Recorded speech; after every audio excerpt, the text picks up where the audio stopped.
Whoa, slow down, game. I mean, I haven't even introduced you yet, and look at you trying to play off like that. Hi everyone, and welcome to my analysis vid for 12 minutes. A game that seems to have both the critics and the audience raving for various reasons. Developed by, and I am probably going to butcher this, Annapurna Interactive. This game is receiving rave reviews from critics, but the audience seems to be left with a sour taste in their mouth. I'm going to try and be as impartial as possible when I come to reviewing this, but I am going to include a bit of my opinion at some point in the video. I mean, the thing about analyzing is that you have to be impartial. You have to be sort of open to whatever's going on in the story. And as a result, I'm going to start by analyzing the game as I normally would, and then maybe later on in the video towards the end, I'll include my opinion somewhere in there. But without further ado, let's get started. The game starts you off in a normal one-bedroom apartment. You have just come home from work. You're expecting to see your wife, but she's in the shower. And so you wait patiently. She comes out and she says, "Hey there."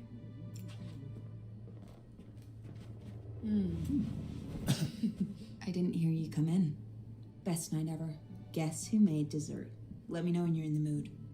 It's clear here that your wife has a surprise for you, and then later on, while you're eating dessert, she drops the bomb.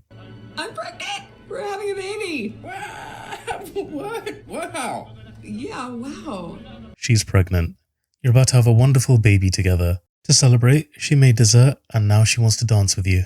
Just as that happens though, I'll get it. I'm something of a scientist myself. I'm with the police. Turn around, please. What? Me? Yes, you. Hands behind your back. Let's go. Hold still. a police officer comes to arrest your wife, claiming that she murdered her father 8 years ago. As you bravely fight for your wife's integrity, Sir? Sir? Sir? Sir? Sir? the police officer also handcuffs you. He starts to interrogate your wife about a pocket watch, and after some sass, you get knocked out. And then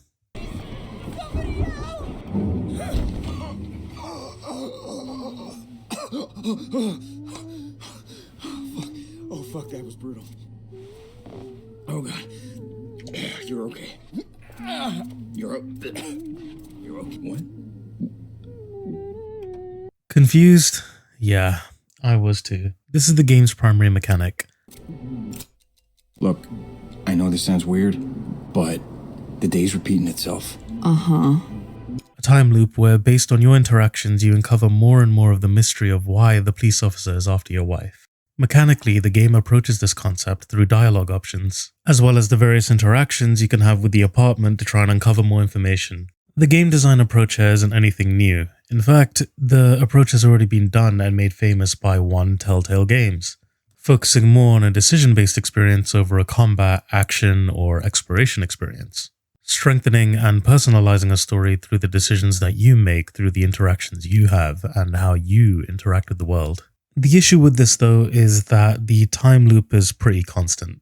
See, in other time loop games such as Majora's Mask, you have a much larger field of play, which means within each time loop, while some of the interactions may remain the same, the tasks you choose to accomplish may vary based on your objective. The world of Majora's Mask fits this, and so you have a much larger field of play in order to accomplish these tasks. The problem with 12 minutes is that you have to constantly go through the same sort of interactions over and over again, and given that it's contained within this one apartment, there isn't much variance in what you can do. In fact, some of the puzzle solving requires you to go through the same puzzle over and over again in order to achieve a different result, and that is kind of the definition of insanity. It also doesn't help that the conversations were recorded line by line instead of recorded as one flowing conversation. You been lying?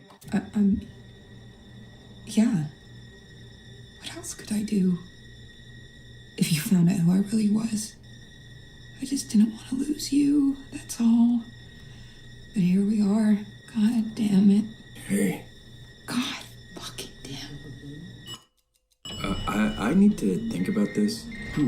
They can sometimes land the mark based on the kind of context that you're dealing with, but for the most part, not really.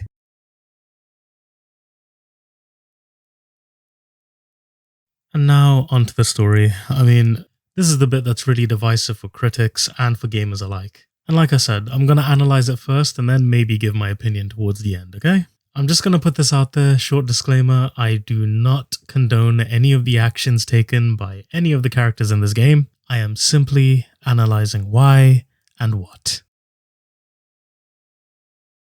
After the intro, the time loop is introduced, and here the husband tries to convince the wife that he's going through said time loop. After convincing her and going through another time loop, he decides he needs to hide inside the closet. Witnessing his wife die and finding out the location of the stopwatch that the cop is talking about, Will you let me? What are you? Easy now. Deep breath in. No! he goes through another loop again and retrieves the pocket watch. He confronts his wife about it, and you can either get her to confess to what she did to her father, or you can get her to leave the apartment. As the loops go by, the husband starts to get more distressed until he comes up with a plan. His plan is to give his wife sleeping pills before she can tell him about the pregnancy, flip the switch in the bedroom off so that anybody who switches it on next is immediately electrocuted, thereby ensuring the cop gets knocked out. Once this plan is executed, he starts to interrogate the cop further about what the wife might have done. The endings can go various ways, and here you have the option to end the game right here, by going through the coward option. This means that you let the cop take vengeance, and you let him leave with the stopwatch.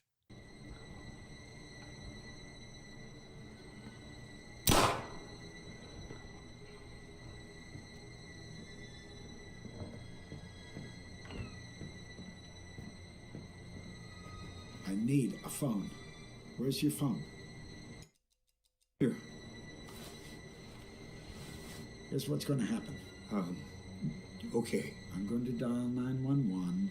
You're going to tell them you just got home and that your wife is dead. It looks like she committed suicide. She shot herself in the head. Don't go off topic. And don't talk about anything else. Clear? I'm clear. It's worth noting that there are 6 total endings here, and I won't be going through all of them because some of them aren't really relevant to the theory. You go through a time loop yet again, having found out you haven't escaped, and now you have to find a way to get out of this once and for all. Conversations with your wife reveal that her father had an affair with a nanny. She was too young to remember the nanny's name, however she was certain that this is why the mother left. She also speaks to you about the night that she met you and that there's a Polaroid in the fridge showing that she was there on New Year's Eve. This absolves her of her crime, as her father is said to have died on New Year's Eve. Armed with this new information, you can now re-interrogate the cop and find out more about the nanny, as well as present him with the Polaroid that absolves your wife. You find out that the nanny was named after a flower, it's just that the cop isn't aware of which flower it was. The gift at the beginning of the game is named Dahlia, and slowly but surely, the revelation starts to hit you. You present the gift to the cop, and the cop suddenly remembers that the nanny's name was Dahlia, the same name as your mother. No. No. No. So, yeah. The husband and wife are half siblings. There's no way to walk around that, unfortunately. The ending I want to focus on is the hypnosis ending, as to me it's the one that brings the game full circle. But for you all, I will link the other endings in the description below so that you can maybe come up with your own theories. I mean, feel free to sound off in the comments below if you have a different input on the game. I'd love to hear it.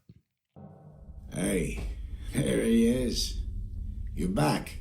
You're thrown into a scene with your father, who, by the way, is also voiced by Willem Dafoe, important detail, and he tries to reason with you regarding your relationship with your sister. He explains that you cannot be in love with her and that you have 2 options. You can either forget her, or you can decide to proceed with the relationship. You have the option to not respond, and in order to trigger this ending, you need to do just that. The father kneels down to you and begins to give you hypnotherapy, as the clock starts to rewind.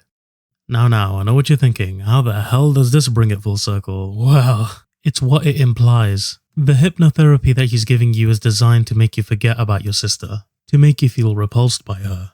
Through the hypnotherapy, he starts to have control over your imagination, and it's within your mind that this time loop starts to take place. You see, in every loop, the cop is after your wife, and is either trying to arrest her or kill her for what she has done. The ending implies that the father now has control over your imagination, and therefore the cop can be seen as an extension of the father's will. The father is trying to make you completely forget about your sister, and therefore the cop killing or arresting the wife within your imagination acts as the extension of this. The reason the time loops take place is because the main protagonist is trying to resist the hypnotherapy. With what he feels, he doesn't want to just forget about it, and therefore he is resisting the treatment as best as he can, his mind creating possible scenarios where everything turns out okay, alternatively resetting the situation so that he can try again. The cop within his imagination has a daughter. Yeah, I forgot to mention that in the earlier bit of the video. The daughter in this situation is afflicted by cancer, something that can completely destroy her life. The cancer itself acting as an extension of how the father feels about this relationship. The husband is the cancer, and that's really harsh to say, but it's the truth. The father is willing to do anything to protect his daughter, and therefore, the cop is willing to do the same. No, please. Will you? Please. Okay. Just stop, please. I'll tell you. Just don't hurt me, please. Please, watch.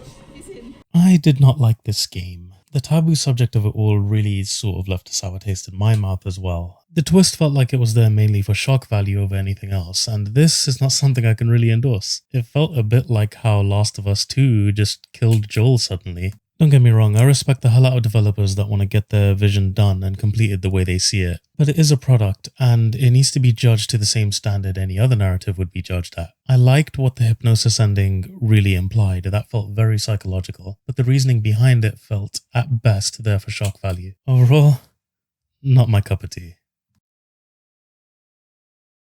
And that concludes the analysis. I mean, for all of you who stuck around, I'm so glad you watched it. This game gave me a massive headache. I know you're probably going to ask, is there anything that I liked about the game? Well, the soundtrack is pretty awesome, and the graphics follow this minimalist art style that I just absolutely love the shit out of. Thank you for taking your time to watch the video, and if you're new here, please feel free to subscribe, and if you are a returning viewer, I very much appreciate your company.